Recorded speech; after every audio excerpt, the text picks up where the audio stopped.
Muito obrigado.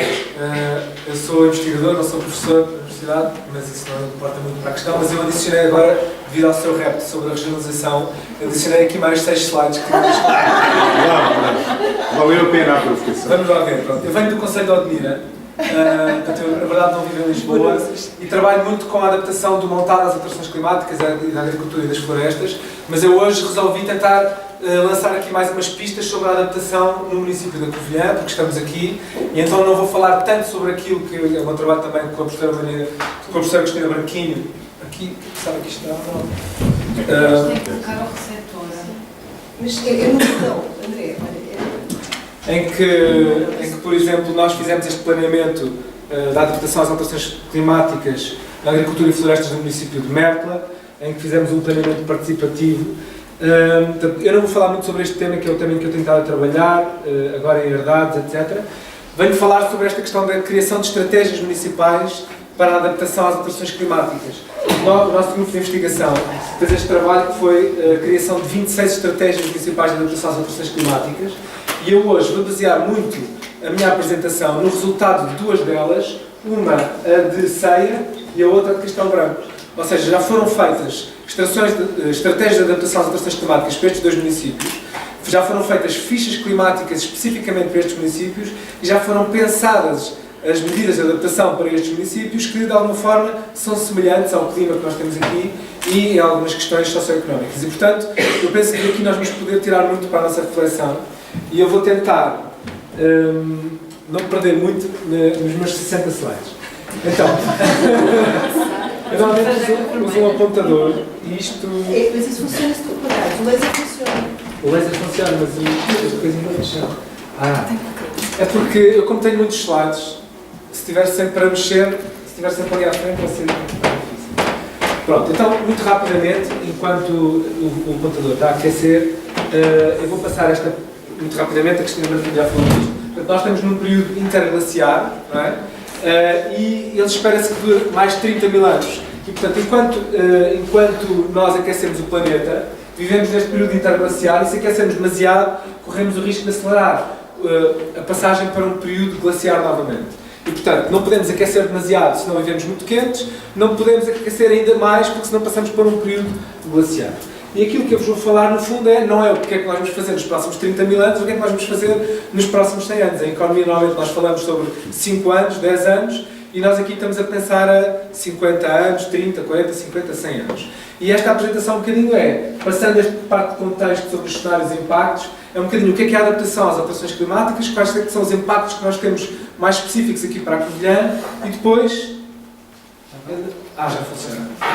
E depois, um bocadinho quais é que são as medidas de adaptação para os diferentes setores e um bocadinho esta visão geral. Então, muito rapidamente, portanto, nós estamos nestes cenários que a Cristina já falou, isto é o Acordo de Paris, isto é o Acordo Voluntário dos Países, que na prática é diferente do Acordo Político, e portanto nós estamos a direcionar-nos claramente para o cenário RCP 8.5, que significa mais 8,5 watts por metro quadrado face àquilo que nós temos agora. E, portanto, este é o cenário aqui da direita, este é o cenário otimista, o cenário Greenpeace, este é o cenário Trump. Ok? E, portanto, neste cenário Trump, que infelizmente é o que está para onde estamos a caminhar, nós vamos ter um aumento da temperatura e uma alteração na precipitação que é diferente em diferentes zonas do mundo. Porquê é que eu vos estou a mostrar este mapa do mundo quando estávamos a falar da Covilhã? Porque há muitas alterações globais que nos podem impactar. A Cristina falou de várias, por exemplo, sobre a questão do pH e dos corais. Os corais têm um impacto enorme na cadeia de peixes. Portanto, se morrem os corais, morrem os peixes todos, em toda esta zona aqui da Indonésia, e isto tem e todas estas populações que vivem do peixe com metade da sua dieta alimentar, vão ficar em fome. Se esta população toda fica em fome, que impacto é que isto vai ter na economia mundial? Que impacto é que isto vai ter aqui em Portugal? Provavelmente vai ter impactos graves. E nós não sabemos quais são. Portanto, há muitas alterações globais que nos vão gerar impactos aqui. Portanto, antes de eu começar a falar dos impactos locais, queria só lançar algumas destas questões. Portanto, umas delas são a falta de água e os potenciais conflitos que podem existir nos rios internacionais, por exemplo, entre Portugal e Espanha, mas em várias regiões do mundo, podem gerar conflitos e guerras. As secas e as migrações em massa, se nós tivermos uma onda ainda maior de refugiados a vir da África, etc., isso vai gerar um conflito na União Europeia, conflitos de recursos, conflitos políticos. Se nós tivermos alterações nos acordos comerciais internacionais, como estamos a ver agora, esta guerra comercial entre a Europa e Estados Unidos e China, etc., isso vai fazer com que a nossa economia baseada em importações e exportações pode deixar de funcionar também como nós estamos habituados. Novas condições, novos mercados, inovações tecnológicas, a inteligência artificial, a robótica, as inovações de energia, todas estas coisas podem fazer uma alteração grande, a alteração dos padrões de turismo. Se nós tivermos regiões do mundo que hoje são inseguras passarem a ser seguras, nós passamos a ter turismo para outras zonas, etc. Por outro lado, temos coisas positivas, portanto, nós temos cada vez mais e melhor educação, portanto, vamos ter cada vez mais capacidade de adaptação às alterações climáticas. Uma coisa é a parte técnica, que é o que é que nós podemos fazer tecnicamente, a outra coisa é a nossa capacidade, enquanto território, enquanto município, enquanto região, enquanto país, para nos adaptarmos. Isto depende do nosso financiamento, depende da nossa educação, depende da nossa cooperação, depende da nossa capacidade de agilizar os recursos e de ligar, como dizia a professora Cristina Branquinho, à ciência e à informação que temos para planear de forma eficaz. Então, isto está a mudar, não é? Isto está a mudar e isto é muito importante e pode fazer uma grande diferença. Então, passando à frente todos estes cenários de impactos, de chuvas fortes, de diminuição da precipitação, etc., chegamos aqui à Covilhã. E aqui na Covilhã o que nós temos é um clima, que, como vocês podem ver, tem uma orografia que é bastante diferente de outras zonas. A Covilhã está essencialmente nesta zona de serra, mas aqui para baixo já é uma zona de vale, esta zona aqui do Fundão, toda esta zona aqui. Então, o clima, a orografia, o terreno é completamente diferente. Então, quando nós estamos agora a pensar na adaptação às alterações climáticas de Portugal, nós não podemos estar a ver os cenários climáticos em média, a temperatura média de Portugal, etc. Temos que ver o microclima, como dizia também a Cristina. E eu tenho aqui algumas informações sobre a subida da temperatura máxima, sobre o aumento do número de dias muito quentes em Portugal, que é tudo isto neste pior cenário do RCP 8.5, ok? Portanto, nós vemos, por exemplo, que há um aumento de cerca de 45 dias de número de dias muito quentes em Portugal, de 2070 a 2100. Portanto, estão a ver os dias de verão muito quentes, vão aumentar imenso. Todo este tipo de coisas são importantes. E eu mostro-vos aqui esta imagem da precipitação, para vocês terem esta noção, que eu acho que toda a gente sabe, que é a precipitação é uma coisa muito irregular. Portanto, quando nós falamos no aumento da precipitação, quando nós falamos em diminuição da precipitação, falamos em média. Não significa que não haja anos mais chuvosos e anos menos chuvosos. Eu tenho que vir para aqui, senão isto não funciona. Mas, só um apontamento, este tipo de modulação depende muito do modelo que nós utilizamos e, portanto, aqui, só para vocês verem, para Portugal, consoante dois modelos, o resultado é completamente diferente. E o que nós fazemos é utilizamos uma média de muitos modelos e depois atribuímos uma média. Mas há modelos que funcionam melhor numa zona e noutra. A verdade é que, quando nós olhamos aqui para esta zona aqui da Beira Baixa, a precipitação vai diminuir em média, mas vai aumentar o número de chuvas fortes e de dias de chuvas fortes. Ou seja, como dizia a professora Cristina Branquinho, vai haver mais erosão, ou seja, chove menos, mas a chuva vai estar mais concentrada em poucos dias. E, portanto, quando chove muito, vai haver muita erosão e, ao mesmo tempo, vai menos água na primavera, etc. Então, aqui, quais é que são as projeções climáticas especificamente para a Ceia e para Castelo Branco? Eu pus aqui alguns destes indicadores para nós tentarmos olhar de uma perspectiva um bocadinho linear para a adaptação às alterações climáticas. Vamos nos adaptar aqui. Então, precipitação média. Portanto, nós temos em Ceia 1.100 milímetros de chuva em média anual e em Castelo Branco 750. Estão a ver? Logo aqui já é uma diferença enorme. Qual é que é a redução para 2070 a 2100? É, dependendo do modelo, menos 170 a menos 500, portanto é quase metade, dependendo do modelo, e aqui menos 30 a menos 200. Estão a ver? Portanto há uma redução entre 10% e 50%, e já faltam 10 minutos e ainda estou a começar. Então, vou ter que falar mais rápido, como fez a professora Cristina Branquinho. Depois, em termos de temperatura máxima, temos um aumento da temperatura de 6 graus, ok?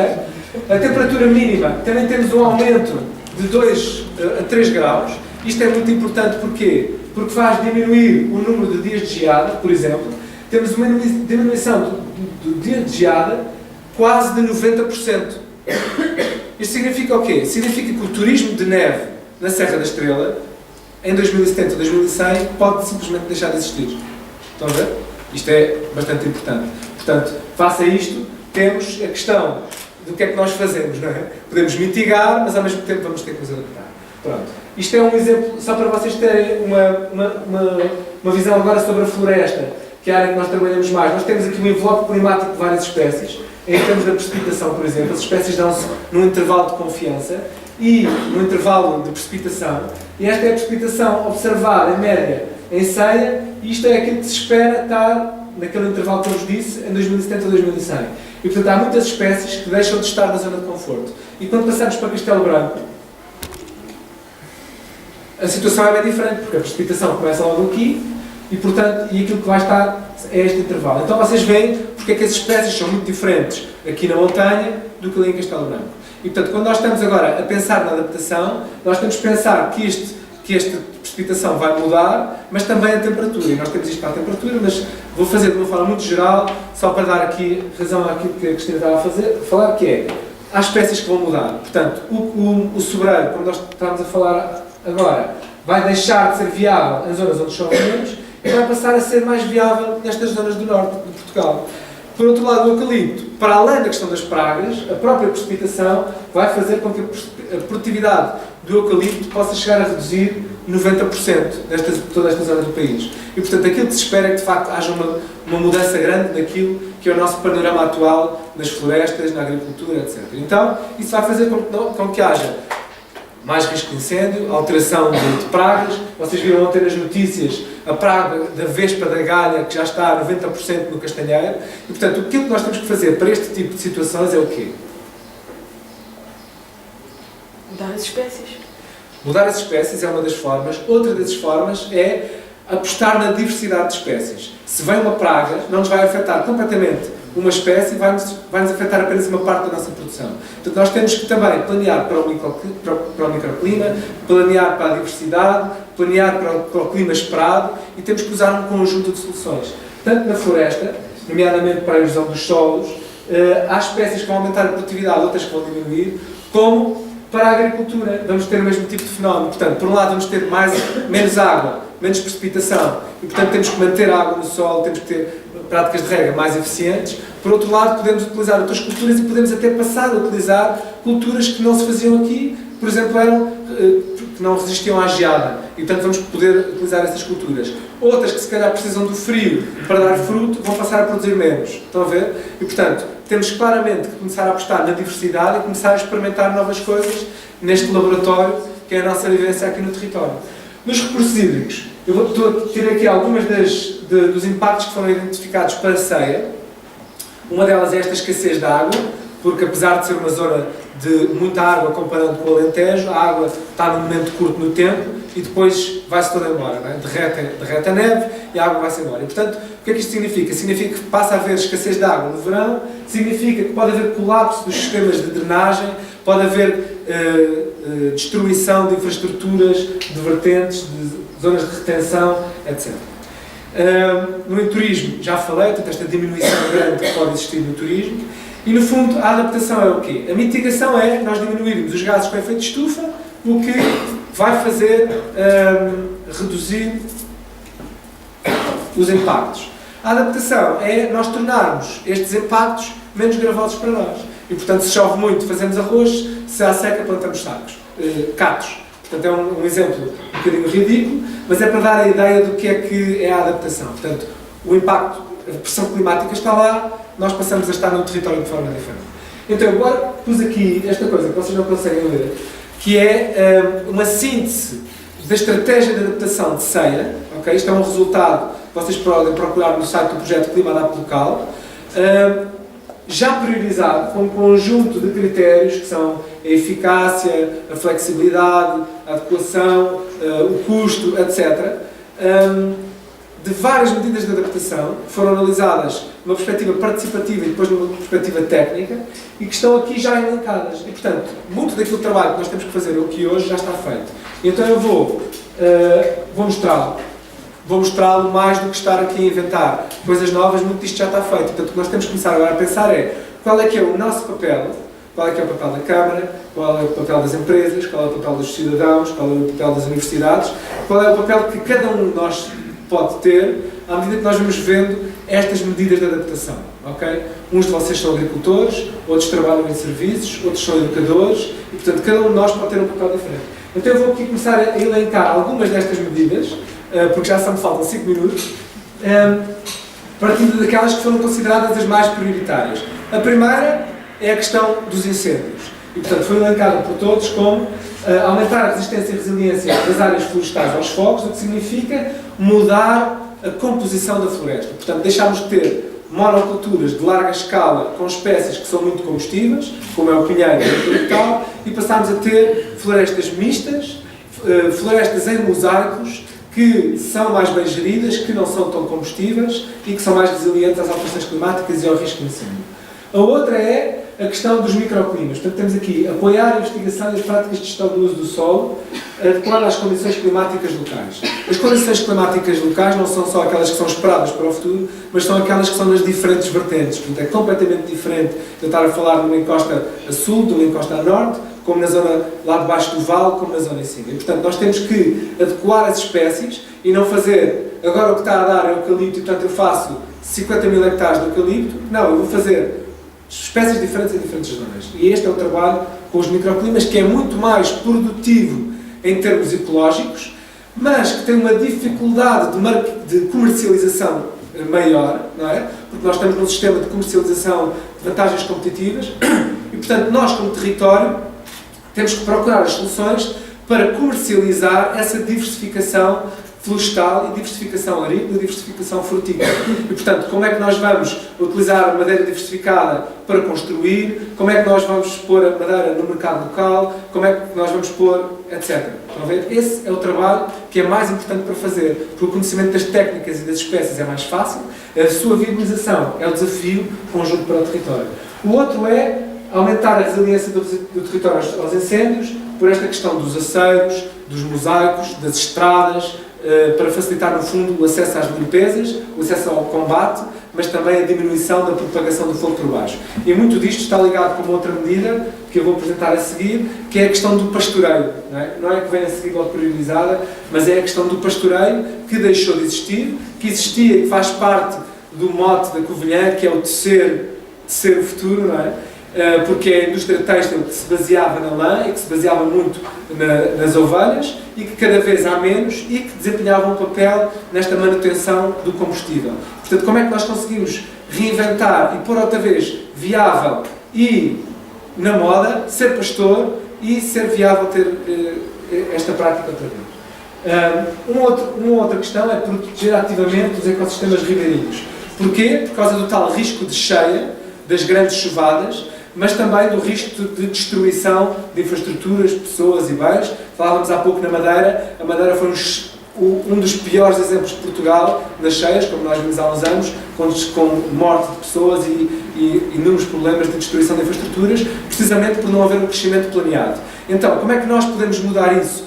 Eu não sei qual é a situação aqui na Covilhã, mas como é que nós podemos mudar? Aqui está um exemplo, por exemplo, lá no Conselho de Odmira, que é o projeto Rios, que existe em vários sítios do país, que é feito por cidadãos e que nós podemos identificar quais é que são as zonas de ribeiras que não são limpas ou que estão degradadas e onde é que nós podemos limpar as ribeiras e, por outro lado, quais é que são as zonas onde nós podemos dar espaço para que haja uma inundação, para que a fertilidade que vem na água se espalhe e, na verdade, fertilize os solos, mas que depois possa ir já limpa para o território a seguir. E, portanto, este é um espaço de intervenção. Outro é a utilização eficiente da água nos espaços verdes, porque vai haver menos água, menos precipitação no verão e, portanto, apesar de ser uma zona com chuva, vamos ter que cada vez mais utilizar a água de uma forma eficiente. A questão do pastoreio, como já vos falei, e agora aqui por último, nós temos muitas medidas, mas já sabia que o tempo ia dar para tudo. Então, pus aqui um exemplo. O combate aos incêndios é uma coisa falada por todo lado em Portugal e, portanto, é difícil dizer qualquer coisa de novo aqui. Na minha opinião, e acho que é generalizado, o grande problema dos incêndios em Portugal não é o combate, é a prevenção, é o facto de grande parte dos incêndios serem postos pelos humanos, por interesses comerciais, mas este problema das populações morrerem e estarem à espera dos bombeiros que não chegam lá é dramático. E eu vivi um ano na Eslovénia, e na Eslovénia, esta fotografia é da Eslovénia, todos os anos, em cada aldeia há um grupo de bombeiros, em cada aldeia. Todas as aldeias têm um grupo de bombeiros voluntários e fazem um concurso, isto é uma competição, que eles fazem todos os anos em grupo para ver quem é que faz a água chegar mais rapidamente da bomba, do gerador, etc. Para não acontecer aquilo que aconteceu em Portugal, que é não há eletricidade, não há água para apagar o fogo. Todas as aldeias têm um gerador e eu tenho 0 minutos e tenho 6 slides para apresentar ao seu vereador. Eu ainda tinha aqui sobre a eficiência na água na agricultura, muitas medidas, o maltes, as meias-luas, as valas e pombos, etc.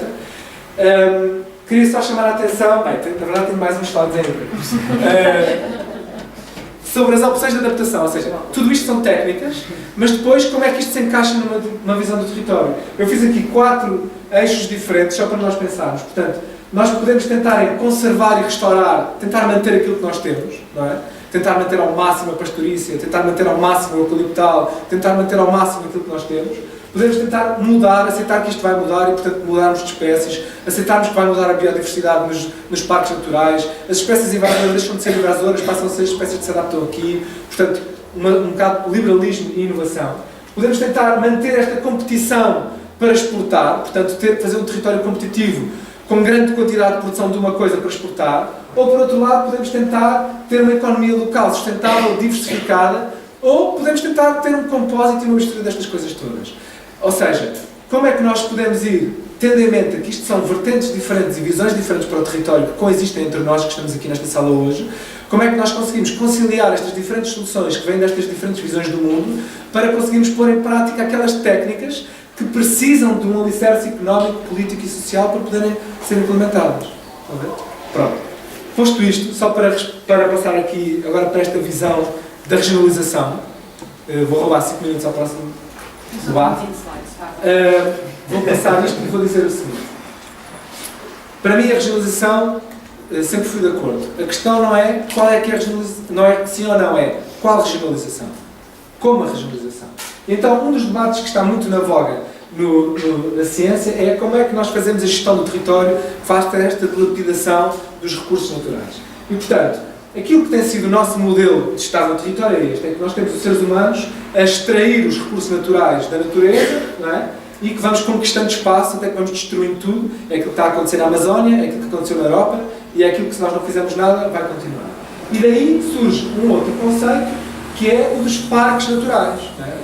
Aqui também temos um, e portanto por todo o mundo já começamos a ter parques naturais. Portanto, podemos ter esta ideia do land sparing, ou seja, as zonas que nós não intervimos e o resto da zona nós intervimos à vontade, fazemos uma agricultura intensiva, fazemos eucaliptal, fazemos o que nos apetecer para produzir e exportar. E como é que isto se compatibiliza com uma visão de território maior? Portanto, quando nós estamos a falar de regionalização, ou de municipalização, ou de localização, nós temos que ter uma visão maior para o território. E, portanto, qual é que é a visão de relação entre estas zonas de conservação em Portugal, entre os vários territórios, entre os vários municípios, entre a Europa, entre a migração de espécies que nós precisamos ter neste fenómeno de alterações globais? E, portanto, como é que nós fazemos isto numa perspectiva maior? Nós podemos ter isto à escala de um município, podemos ter isto à escala de um país, mas podemos ter isto à escala de cada quinta, por exemplo. Uma outra visão do mundo é a visão do mundo em que nós estamos misturados com a natureza e fazemos uma agroecologia, em que nós já não estamos uma coisa separada da outra, mas estamos em mistura. Não é? E a verdade é que nós podemos ter isto tudo, isto demorava um bocadinho mais a explicar, quando nós olhamos para esta visão separada dentro de cada quinta, se nós juntarmos isto num mosaico, na verdade, tem quase a mesma semelhança do que esta de estarmos ligados com o meio da natureza. E, no fundo, aquilo que eu quero dizer é que nós podemos compatibilizar todas estas formas de estar no mundo, desde que a gente as compatibilize a diferentes escalas. E, portanto, se nós agora pegarmos naquela visão de ter um parque natural, uma zona de conservação em Portugal que está ligada uma às outras, podemos ter zonas de intensificação, mas depois temos que ter corredores entre todas elas. E, portanto, quando nós pegamos na regionalização, nós temos que pensar como é que nós fazemos a ligação entre as várias regiões. Quando nós pensamos no planeamento para a agricultura e florestas e o território da Covilhã, temos que ver como é que ele se liga entre ele, como é que há corredores. E, agora pegando aqui num trabalho que eu fiz com o Maurício também, em 2011, fizemos um plano para uma aldeia, é um dos oradores que vem a seguir, em que tentámos fazer este plano, um plano de permacultura para uma aldeia, que foi a Aldeia das Amoreiras, no Alentejo, em que tentamos fazer um bocadinho este exercício de quais é que são as zonas urbanas, quais é que são as zonas do microclima, de vale, boas para fazer agricultura de regadio, quais são as zonas de agrofloresta, quais são as zonas mais de floresta e quais são as zonas de conservação, por exemplo. E nós podemos fazer uma mistura de tudo isto e depois podemos ver, na verdade, que isto é só uma parte do território e, portanto, nós em conjunto conseguimos fazer um Portugal que seja sustentável, conectado do ponto de vista dos ecossistemas, mas ao mesmo tempo que tenha zonas que são verdadeiramente intensivas, produtivas e viáveis economicamente, mas que de facto como um todo funcionam bem. É isto que eu queria trazer. Obrigado.